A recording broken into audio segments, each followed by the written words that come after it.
사도신경으로 신앙 고백하겠습니다. 나는 전능하신 아버지 하나님 천지 창조주를 믿습니다. 나는 그의 유일하신 아들 우리 주 예수 그리스도를 믿습니다. 그는 성령으로 잉태되어 동정녀 마리아에게서 나시고 본디오 빌라도에게 고난을 받아 십자가에 못 박혀 죽으시고 장사된 지 사흘 만에 죽은 자 가운데서 다시 살아나셨으며 하늘에 오르시어 전능하신 아버지 하나님 우편에 앉아 계시다가 거기로부터 살아있는 자와 죽은 자를 심판하러 오십니다. 나는 성령을 믿으며 거룩한 공교회와 성도의 교제와 죄를 용서받는 것과 몸의 부활과 영생을 믿습니다. 아멘.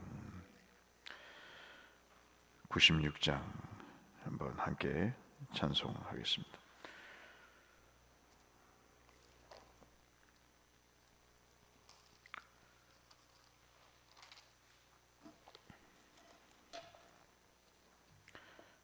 찬송가 96장. 예수님은 누구신가? 예수님은 누구신가? 우는 자의 위로와 없는 자의 풍성이며 전한 자의 높음과 잡힌 자의 노임되고 우리 기쁨 되시네. 예수님은 누구신가? 약한 자의 강함과 눈먼 자의 빛이시며 병든 자의 고침과 죽은 자의 부활되고 우리 생명 되시네. 예수님은 누구신가? 추한 자의 정함과 죽을 자의 생명이며 죄인들의 중보와 멸망자의 구원되고 우리 평화 되시네. 예수님은 누구신가? 온 교회의 머리와 온 세상의 구주시며 모든 왕의 왕이요 심판하실 주님 되고 우리 영광 되시네. 아멘. 오늘 함께 나눌 말씀은 신명기 26장 1절에서 11절의 말씀이 되겠습니다. 신명기 26장 1절에서 11절 말씀.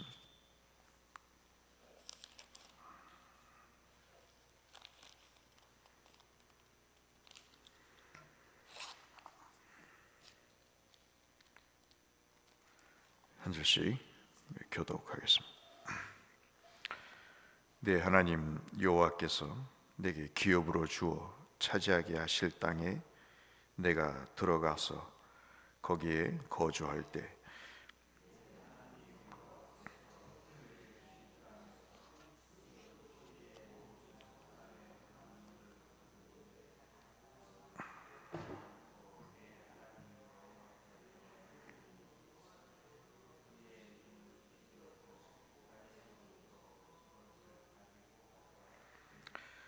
그때 제사장에게 나아가 그에게 이르기를 내가 오늘 당신의 하나님 여호와께 아뢰나이다.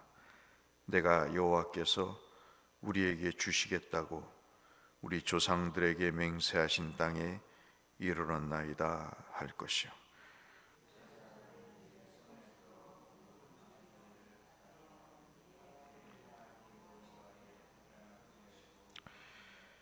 너는 또 내 하나님 여호와 앞에 이르기를 내 조상은 방랑하던 아람 사람으로서 애굽에 내려가 거기서 소수로 거류하였더니 거기에서 크고 강하고 번성한 민족이 되었는데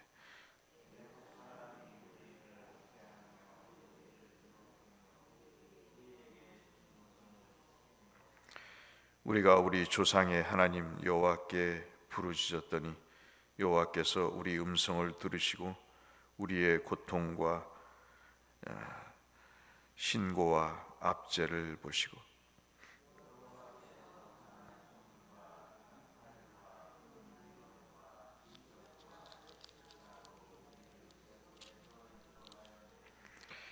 이곳으로 인도하사 이 땅 곧 젖과 꿀이 흐르는 땅을 주셨나이다.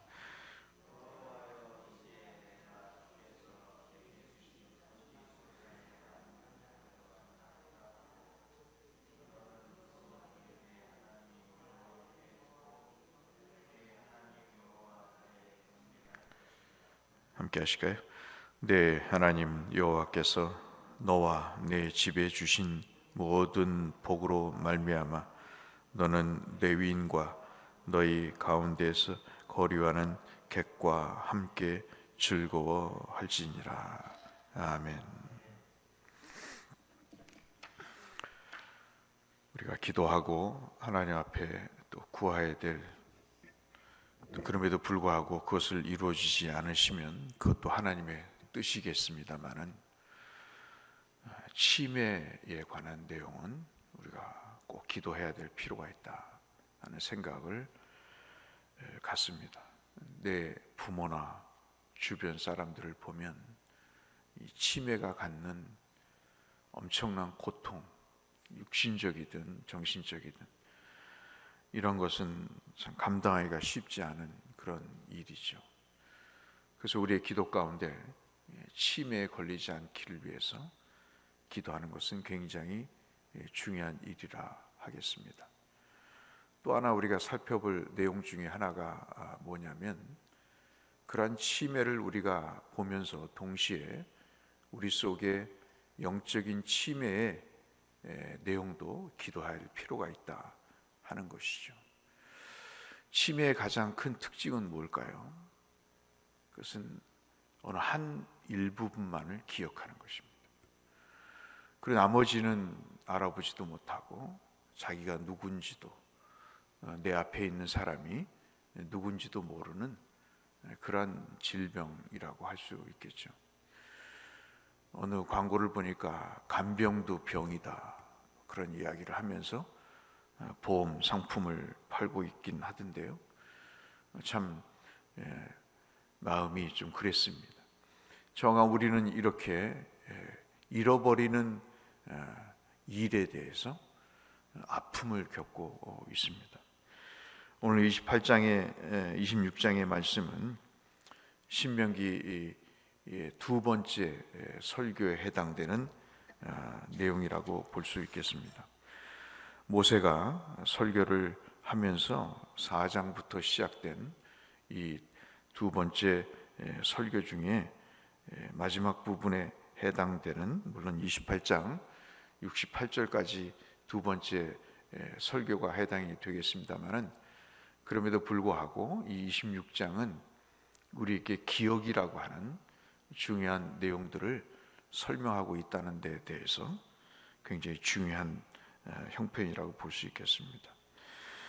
두 부분으로 우리가 나눠서 묵상할 필요가 있는데 1절부터 4절까지의 말씀은 첫 소사안을 하나님이 지정해 놓으신 예배를 드리는 중앙 장소에 가서 그것을 제사장에게 갖다 드리며 하나님께 예배를 해야 된다는 내용입니다. 원래 이스라엘은 유목민이었죠. 이들은 씨를 뿌리고 물을 주고 김을 매서 농사를 지었던 사람들이 아닙니다. 여러분 가만히 한번 생각해 보십시오.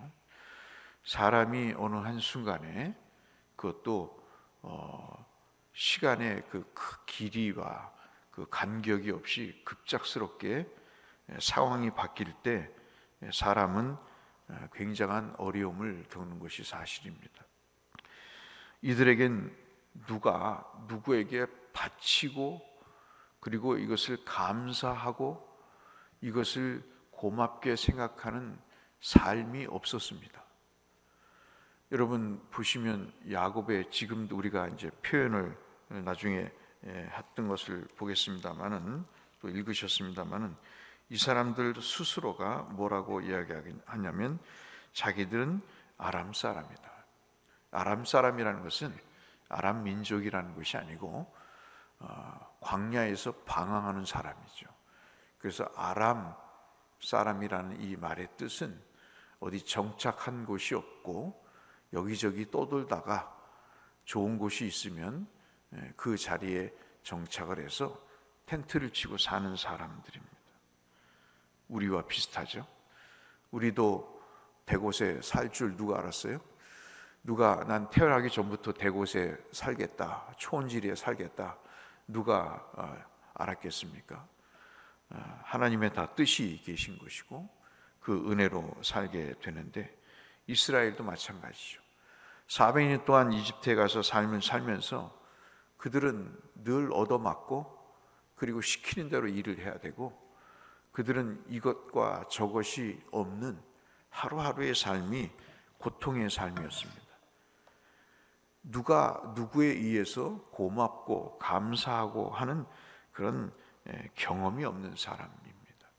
그런데 1절로 4절에 보시면 가나안 땅에 들어가면 처음 거둔 소산을 가지고 광주리에 담아 하나님이 내게 주신 땅에서 얻어진 소산물을 드리라, 그렇게 이야기를 합니다. 앞서 말씀드린 대로 감사와 고마움을 모르는 사람이 여러분 어떻게 드릴 수 있겠어요? 이것이 여호와께서 주신 것이다라고 누가 고백하고 기꺼이 들을 수 있겠습니까? 예나 지금이나 마찬가지죠. 내가 뼈 빠지게 번 돈이지 이게 하나님이 내게 주신 것이라고 누가 고백할 수 있겠어요? 그 사람에게 있어서 구원에 대한 감격과 믿음이 없는데 어떻게 그것이 선뜻 하나님의 것이라고 드릴 수가 있겠습니까? 그런데 여러분 3절에 보면 백성들이 제사장에 나아가 자신들이 수확한 첫 곡식을 제사장에게 드리라고 이야기를 합니다. 중앙 성소라고 하는 곳은 두 군데였죠.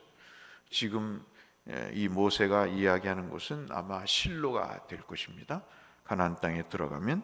그리고 시간이 지난 이후에 다윗 왕정 시대에는 잘 아시는 대로 예루살렘이 되겠죠. 이렇게 이 땅에 와서 당신께서 내게 약속하신 그 땅을 주신 것의 그 결과가 이 소산물입니다 라고 고백을 하라는 것입니다. 여러분 이것이 우리에게 헌금을 드리든 시간을 드리든 우리의 마음을 드리든 이것은 굉장히 중요한 고백입니다. 우리가 11조를 드리든 또는 식당에서 봉사를 하든 차량을 운행을 하든 어떠한 형태든 간에 하나님께 내가 이것을 드립니다. 이것을 드린 것은 내게 좋은 직장, 좋은 환경을 주셔서 내가 이렇게 돈을 벌었습니다 라는 의미도 있겠지만 이렇게 26장에서 아직 들어가지 않은 가나안 땅에 들어가거든 이렇게 하라고 하는 그 의미는 바로 하나님의 구원의 약속이 실현이 됐던 것에 대한, 실현해 주신 것에 대한 감사의 마음을 전하는 거죠. 단순히 돈을 벌어서 감사한 게 아니고 이 돈을 번 것은 돈 이상의 의미가 있다는 거죠. 그것은 구원에 대한 약속이 실행이 됐다는 의미입니다. 우리의 모든 삶에 영적인 침해가 안 걸리기 위해서는 적어도 우리에게 있어서 구원에 대한 그 약속이 실행된 것에 대한 감사가 잊지 않아야 되는 것은 이 말씀을 통해서 우리가 확인해 볼 수 있는 것이라 볼 수 있겠습니다. 그래서 3절 같은 말씀은 우리가 참 중요하게 기록해 놨다가 또는 기억해 놨다가 우리가 하나님 앞에 어떤 것이든 드릴 때 그 드림에 대해서 이러한 물질해 주신 것에 대한 감사뿐만 아니라 그것이 나를 구원의 길로 이끄신 증표가 되기 때문에 감사하다고 하는 구원의 약속의 성취에 대한 감사라는 것을 잊지 않는 것도 중요한 내용이라고 할 수 있겠습니다. 또 하나 우리가 살펴본 내용이 5절부터 9절까지의 말씀인데 앞서 지금 말씀드린 것과 관련이 되어 있습니다. 5절부터 9절까지의 내용은 뭐냐면 조상들의 이제 물질을 바치면서 소산을 농작물을 드리면서 이스라엘이 또 하나의 고백을 한다는 거죠. 또 하나의 고백을 하는 것이 뭐냐면 자기 조상들의 불신앙을 고백하는 겁니다. 참 저 같은 사람은 마음에 와닿는 부분입니다. 우리 부모가 예수를 잘 믿었다면 얼마나 좋았을까 하는 생각을 해보는 거죠. 여러분 가만히 한번 생각해 보십시오. 출애굽한 이스라엘이 하나님께서 그 애굽에서 구원해 주신 것을 감사하며 광야에서 그들이 온전한 믿음을 갖고 살았다면 그들이 1세대가 광야에서 죽는 그리고 40년 동안 광야에서 방황한 삶은 없었을 것입니다. 여리고성이 무너져서 승리를 거두지만 아이성에서의 패배도 없을 것입니다. 그리고 가나안 족속에 속아서 그들을 살려둔 그런 불신앙도 없었을 것입니다. 오늘 5절로부터 9절까지의 내용은 참 우리의 상식과는 다른 입장에서 이야기를 합니다. 자기 조상들의 미천한, 신앙적으로 미천한 부분들, 불신앙의 부분들, 그럼에도 불구하고 그들을 인도하신 하나님의 은혜를 감사히 여기라는 고백을 하라는 거죠. 한 뼘의 땅도 없었던 사람들입니다. 앞서 말씀드린 대로 아람 사람이었습니다. 방황했던 사람들이었습니다. 그들이 노예 생활에서 거대한 민족이 됐습니다. 그리고 그들을 하나님이 인도해 내셨습니다. 그리고 지금 젖과 꿀이 흐르는 땅에서 농사를 지어서 그들에게 소출이 있게 하셨습니다. 그럼에도 불구하고 그들이 하나님 앞에 은혜를 감사하지 못했던 광야 생활을 떠올리면서 모세는 아마도 이들의 조상들의 불신앙을 답습하지 않기를 바라는 그런 간절한 바람이 그들에게 아마 있었을 것입니다. 우리도 마찬가지죠. 자식을 키우느라고 집 하나 장만하느라고 애를 쓰고 정말 긁어 모아서 농협에 저축을 하고 신협에 정기적금을 넣어서 그렇게 살아왔습니다. 정신없이 살다 보니까 하나님이 내게 주신 것이 손에 느껴지는 거죠. 그것을 드릴 때 얼마나 감사한, 얼마나 그것이 돈 이상의 의미가, 즉 은혜라고 하는 의미가 느껴지는지 모른다 하는 그런 생각을 갖게 되는 것입니다. 그래서 5절로 9절의 말씀은 나를 구원하신 하나님, 우리 조상들의 불신앙에도 불구하고 우리를 포기하지 않으시고 인도하신 하나님, 그 하나님에 대한 은혜를 우리가 기억해야 될 것임을 가르친다고 볼 수 있겠습니다. 마지막 10절로 11절 말씀은 이러한 하나님이 주신 것들을 사회적 약자와 나눌 것을 말씀을 합니다. 하나님께서 받으시는 이 하나님께 드리는 감사의 제물은 사회적 약자들, 그리고 본문에 되어 있듯이 객과 고아와 과부, 나그네를 위해서, 그리고 마지막으로 항상 땅을 받지 못한 레위인 성직자들을 위해서 섬길 것을 말씀을 하고 있습니다. 이 모든 것은 내 것이 아닌 하나님이 때문인 거죠. 하나님의 것이기 때문에 하나님은 이것을 파이프처럼 흘러보내라고 말씀하고 있습니다. 이들의 곤고함과 궁핍함을 더하도록 하는, 그것이 우리에게 굉장히 중요하죠. 어떠한 전통과 전례보다도 이 일은 우리가 해야 될 필요가 있습니다. 그래서 광염교회라고 하는 교회는 100만 원인가요? 남겨두고 전부 다 매 주일마다 쓴다고 하지 않습니까? 그것은 아마도 굉장히 성경적일 것입니다. 하나님께서 주신 것이 저축을 하고 이자를 늘리는 것이 아니라, 하나님께 주신 것은 내 것이 아닌 우리 모두의 주신 은혜이기 때문에 함께 공유한다는 이 10절로 11절의 정신은 우리에게 굉장히 중요하다고 할 수 있겠습니다. 신명기 24장을 읽어보세요. 거기에는 뭐가 있습니까? 과부의 옷을 저당 잡지 말고 해가 지기 전에 도로 갖다 주라고 말씀하실 정도로 그렇게 디테일하게 약자에 대한 하나님의 은혜를 저버리지 말 것을 말씀해 주는 것을 보면 굉장히 우리가 귀담아 들어야 될 내용이라고 할 수 있겠습니다. 돈 버는 게 성도의 목표는 아니죠. 이 땅에서 떵떵거리고 사는 것이 인생의 목표는 아닙니다. 최선을 다해야죠. 자식도 최선을 다해 키워야 되고, 기도로 여러 방면으로 키워야 됩니다. 사업도 마찬가지입니다. 그러나 중요한 것은 목표가 없는, 하나님을 향한 목표가 없는 성장은 곧 우상이 될 것입니다. 그것은 나를 하나님 앞에 발목 잡는 일이 될 것입니다. 그것이 우리에게 있어서 얼마나 위험한 요소인가 하는 것들을 우리에게 던져주시는 중요한 교훈이라고 할 수 있겠습니다. 오늘 26장은 아무것도 없는 이스라엘에게 하나님이 은혜를 베푸셨습니다.